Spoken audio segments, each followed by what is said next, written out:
ఆధిక్యత ఒక ఐఏఎస్తో ఒక ఐపీఎస్తో ఘనంగా మాట్లాడే ఘనత దేవుడు నాకు ఇచ్చాడు. అయితే ఒక ఐఏఎస్ ఒక ఐపీసీ లేకపోతే కులాల పేర మతాల పేర మానవ జాతిని ముక్కలు చేసి బ్రహ్మముఖాన బ్రాహ్మణులు వచ్చి భుజాల నుండి క్షత్రులు వచ్చి ఊరువుల నుండి పుట్టే వైశ్యుడు శూద్రుడు పుట్టే వర్ణాలని నాలుగైన అంటరాని వారు ఎట్లు వచ్చిరో భరత జాతిని భగ్నం చేసిన కుట్రకోరుల భరతం పడుతూ కదలిరా దళితుడా అరే తరతరాల మన సంపదనంతా కొల్లగొట్టిన దొంగల తరమా కదలిరా దళితుడా.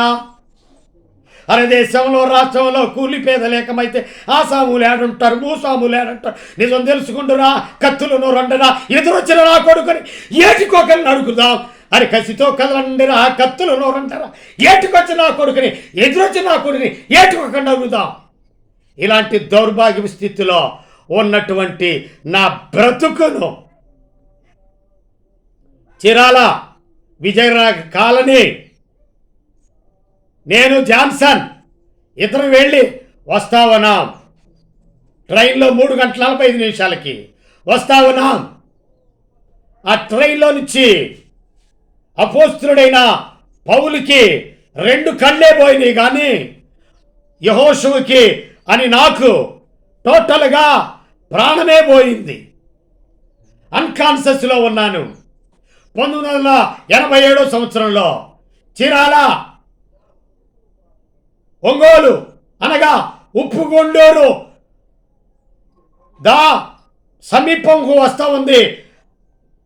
చినగంజాము దాటి ఆ పెద్ద బ్రిడ్జి చిన్న బ్రిడ్జి ఆ పెద్ద బ్రిడ్జి దాటంగానే అక్కడ హఠాత్తుగా ఆకస్మికంగా బండిలో నుండి స్పీడ్ ట్రైన్లో నుంచి పడిపోయాను. నేను అన్కాన్షియస్లో ఉన్నాను.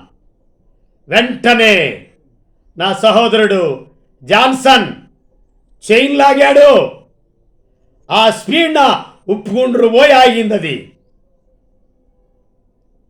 ఒక ఆయన పడ్డాడు.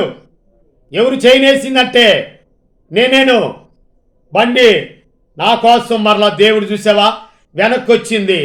ఈ బాడీని బండిలో వేసుకున్నారు. అమ్మనంబ్రోలు వచ్చింది. ఇక్కడికి హాస్పిటల్కి తీసుకెళ్ళంటే అప్పుడు దాదాపు 5 గంటలు అవుతుంది. ఎవరు ఉండరు ఒంగోలు వెళ్ళాలని అట్టీసి భయపడిపోతున్నాడు.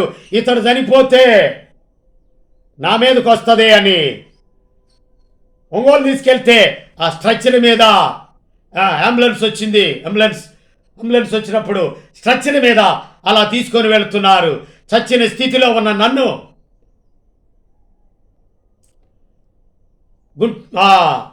అక్కడికి చిన్నపిల్లల హాస్పిటల్ కోర్టు పక్కనే ఉన్న ఆ చిన్నపిల్లల హాస్పిటల్ ఇప్పుడు అది కనుక అక్కడికి తీసుకెళ్ళినప్పుడు డాక్టర్ రామానుజాచార్యులు ఆయన అంటున్నాడు, అమ్మా నీ కొడుకు బతకడు, గుంటూరు జనరల్ హాస్పిటల్ తీసుకెళ్ళాలా, మా వల్ల కాదు అంటే నా తల్లి ప్రార్థన చేస్తే సంతోషమమ్మా, ప్రార్థన చేస్తే పుట్టాడు కాదు ఈ బిడ్డ, ఆ బిడ్డ చనిపోతే నేనెందుకు, నేను కూడా చచ్చిపోవటమే, నాకెవరు లేరు ఆధారం అని అనుకుంటున్న సమయంలో డాక్టర్ రామానుజాచార్యులు, అమ్మా నా ప్రయత్నం నేను చేస్తాను, సామాన్యంగా బ్రతకడు, బ్రతికితే మెంటల్ వస్తుంది. దాదాపు 7 రోజులు, ఎన్ని రోజులు స్పష్టంగా మా తల్లి తెలుసు, మా తల్లికి తెలుసు.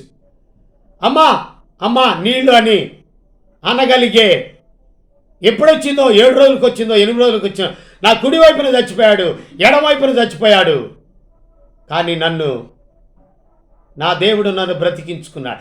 ఇందు నిమిత్తం 50 మందికి చెప్పడం ఏమనగా ఇందు నిమిత్తం నన్ను బ్రతికించాడు.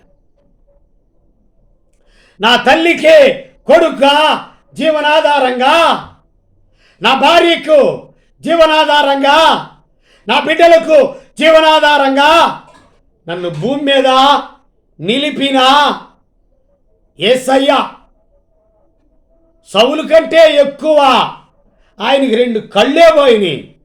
నేను చచ్చిపోయినోండి తిరిగి బ్రతికాను. ఆ రక్తస్రావంలో, ఆ రక్తము మడుగులో ఉన్న నా యేసయ్య నన్ను బ్రతికించాడు. ఇందుకొరకు